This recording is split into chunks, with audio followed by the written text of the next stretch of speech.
यसु में आप सबको सलाम। मैं एक बार फिर खुदावन का खूबसूरत और ज़िंदगी बख्श कलाम आपके साथ बांटने को हूँ। आज जो हम मिल के सीखेंगे वो है दुआओं में ताख़ीर। लूका 18 बाब अगर हम पढ़ें तो हमें उसमें एक तमसील मिलती है एक काजी की। वहाँ पर जब आप पढ़ेंगे तो वहाँ लिखा है कि वो एक ऐसा काजी था जो ना खुदा से डरता था और ना ही इंसान से डरता था। तो भी एक बेवा होती है जो उसके पास बार बार आके कह रही होती है कि मेरा इंसाफ कर, लेकिन वो काजी उसे नज़रअंदाज कर रहा होता है। लेकिन फिर एक वक्त ऐसा भी आता है कि वो काजी सोचता है कि मैं खुदा से डरता हूँ ना मैं इंसान से डरता हूँ, लेकिन ये बेवा जो है मुझे परेशान कर रही है और बार बार मेरे पास आ रही है, तो मैं इसका इंसाफ कर देता हूँ।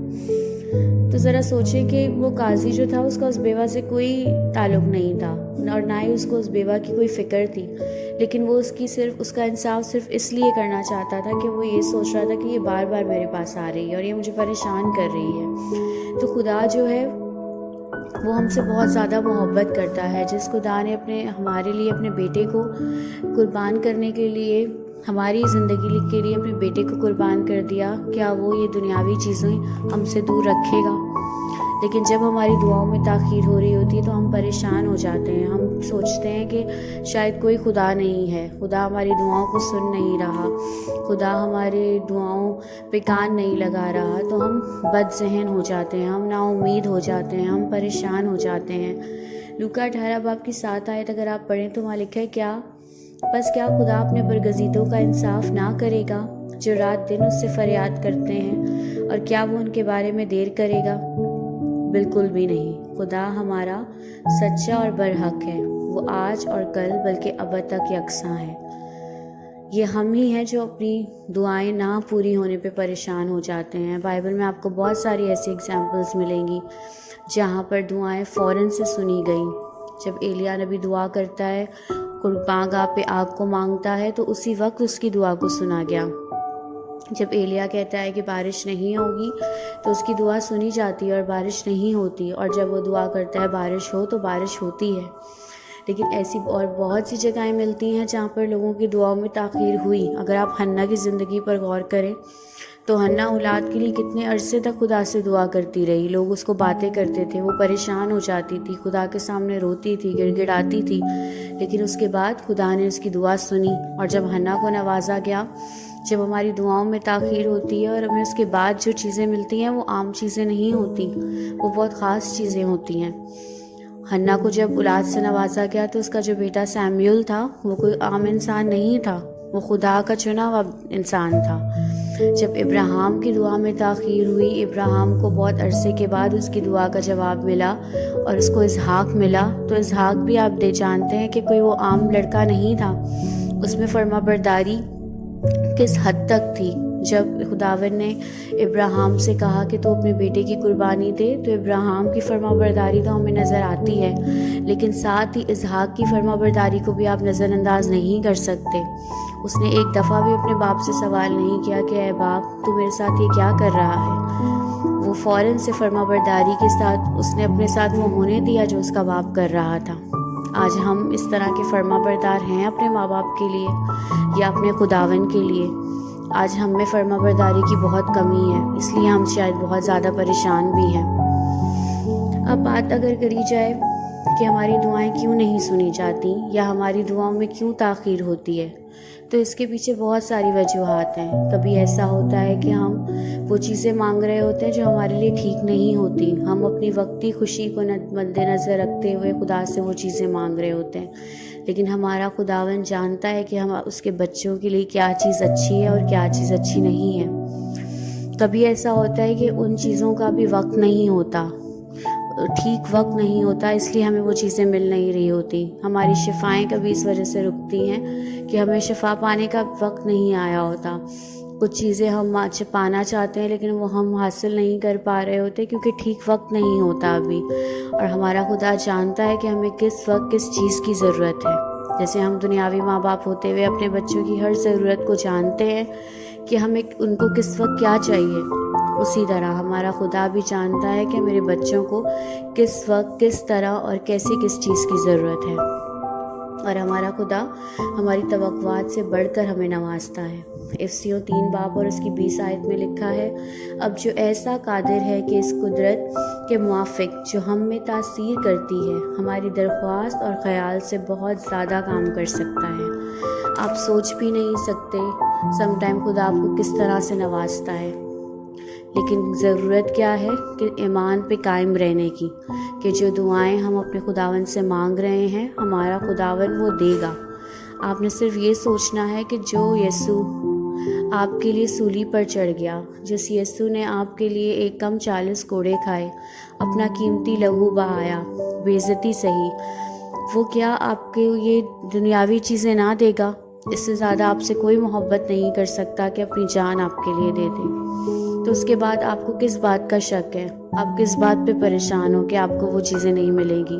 जो इंसान जो आपके लिए अपनी जान दे चुका है, जो आपके लिए कितना कुछ सह चुका है, वो आपको ये चीज़ें क्यों ना देगा? हम खुद अपने आप को बेचैन कर देते हैं, हम खुद अपने आप को परेशान कर देते हैं, क्योंकि वो तो इत्मीनान का सरचश्मा है। उसने कहा है कि मैं अपना इत्मीनान तुम्हें देता हूँ, और जिस तरह दुनिया देती है उस तरह नहीं देता। फ़क्त हमें कायम रहना है कि जो दुआएं हम मांग रहे हैं उसका जवाब हमें ज़रूर मिलेगा, क्योंकि हम जिससे मांग रहे हैं वो हमसे बहुत मोहब्बत करता है, वो आपको बहुत प्यार करता है, और जिसने आपके लिए अपनी जान दे दी वो आपके लिए कुछ भी कर सकता है। उसके बाद पहला सलातीन और इसके 3 बाब में उसकी 13 और 14 आयत में सुलेमान की कहानी मिलती है हमें। सुलेमान ने खुदा से हिकमत मांगी, और यहाँ पर लिखा है, और मैंने तुझे कुछ और भी दिया जो तूने नहीं मांगा, यानी दौलत और इज़्ज़त, ऐसा कि बादशाहों में तेरी उम्र भर कोई तेरी मानद ना होगा। क्या बोल रहा है खुदा उससे? सुलेमान बादशाह ने खुदा से हिकमत मांगी, लेकिन खुदा ने कहा कि मैंने तुझे हिकमत तो दी है, लेकिन मैंने तुझे वो भी दिया जो तूने नहीं मांगा, यानी दौलत और इज़्ज़त, कि उसके होते हुए जब तक वो था दुनिया में कोई बादशाह उसकी मानद ना हुआ।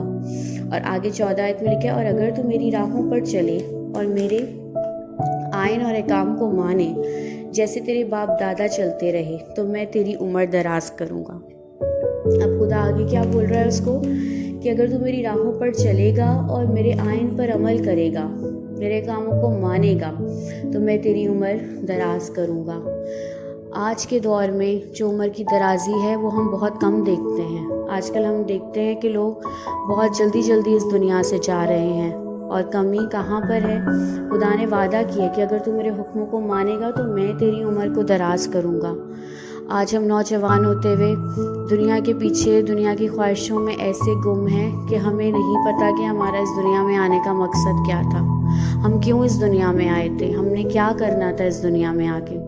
आज हम सिर्फ़ और सिर्फ अपनी ख्वाहिशात के पीछे भाग रहे हैं, और इसीलिए हम कहीं ना कहीं परेशान हैं, और उसके दुनिया की चीज़ों के भागते भागते हम लोगों ने हकीकी चीज़ें खो दी हैं। हम जो खुदावन के कलाम के मुताबिक अपनी ज़िंदगियां नहीं गुजार रहे हैं, और इसलिए भी हम परेशान हैं। हम बीमारियों में घिर जाते हैं, हम डिप्रेशन में चले जाते हैं, हम एंजाइटी में चले जाते हैं। जब वो चीज़ें हमें हासिल नहीं होती, हमारी ख्वाहिशात पूरी नहीं होती, तो फिर हम खुदा को ब्लेम करना शुरू कर देते हैं, हम एक दूसरे को ब्लेम करना शुरू कर देते हैं। और इतना आसान सा काम नहीं हम करना चाहते कि हम खुदा के हुक्मों पर अमल करना नहीं चाहते। खुदा के कलाम में लिखा है कि अगर हम उसकी राजबाजी की तलाश करेंगे तो दुनिया की चीज़ें वो हमें खुद ही इनाम में दे देगा। लेकिन हमें क्या करना होता है? हमें अपने एफ़र्ट्स करने होते हैं, हम अपनी काबिलियत पर जो है भरोसा करके चीज़ों को हासिल करना चाहते हैं। तो आज हमें ज़रूरत है कि हम अपने मकसद को जानें कि हम किस वजह से इस दुनिया में आए हैं, और अगर हमारी दुआओं में ताख़ीर हो रही है तो उस पर भी हमने देखना है कि वो ऐसा क्यों है। क्या हम खुदा के साथ चलते हैं? क्या आज हमारा खुदा के साथ वो रिश्ता है जो पहले के लोगों का था खुदा के साथ, और उनकी दुआएं बर वक्त पूरी होती थी? अगर एलिया के कहने पे फ़ौरन आग लग गई कुर्बागाह पे, तो आज क्यों नहीं ऐसा होता? क्योंकि आज एलिया भी यहाँ मौजूद नहीं है, आज एलिया जैसा ईमान भी हम में मौजूद नहीं है। आज हम खुदा के साथ उस तरह नहीं चलते कि खुदा हमारी बर वक्त दुआओं को सुन ले। आज हम में वो ईमान नहीं है जो पहले के खुदा के लोगों में पाया जाता था। उसके बाद ईसाया नबी की किताब ईसाया 65 वर्स की 24 वर्स है, और यूँ होगा कि मैं उनके पुकारने से पहले जवाब दूंगा, और वो हनूस कह ना चुकेंगे कि मैं सुन लूँगा। आमीन। बहुत खूबसूरत अल्फाज हैं कि लिखा है कि वो हनूस कह ना चुकेंगे तो मैं सुन लूँगा। और ऐसा होता भी है। जब आप खुदा के करीब होते हैं, आप खुदा के हुक्म को मानते हैं, तो वो बातें भी जो आपके जहन में चल रही होती हैं, वो ख्वाहिशात जो आपके अभी होठों पे आई भी नहीं होती हैं, और वो खुदा सुन लेता है। मैंने इस चीज़ को महसूस किया है, इस चीज़ को एक्सपीरियंस किया है, और ये एहसास आपको बहुत तवानाई बख्शता है। ये एहसास आपको बहुत हिम्मत देता है कि खुदा आपको ऐसा प्यार करता है कि जो चीज़ें आपके दिल में ही होती हैं, अभी जो दुआएं आपके होठों पे भी नहीं आई होती हैं, और वो भी वो कबूल करता है।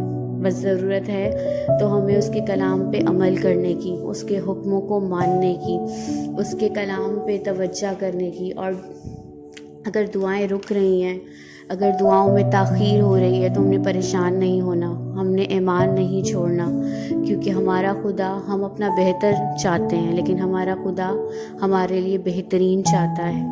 बस आपने इस बात पे तवक्कल करना है, इस बात पे ईमान रखना है कि अगर मेरी दुआ नहीं सुनी जा रही तो यकीनन इसमें मेरी भलाई है, यकीनन मेरे खुदा ने मेरे लिए कुछ अच्छा सोच रखा है, और यकीनन मेरा खुदा मुझे सही वक्त पे सरफराज करेगा।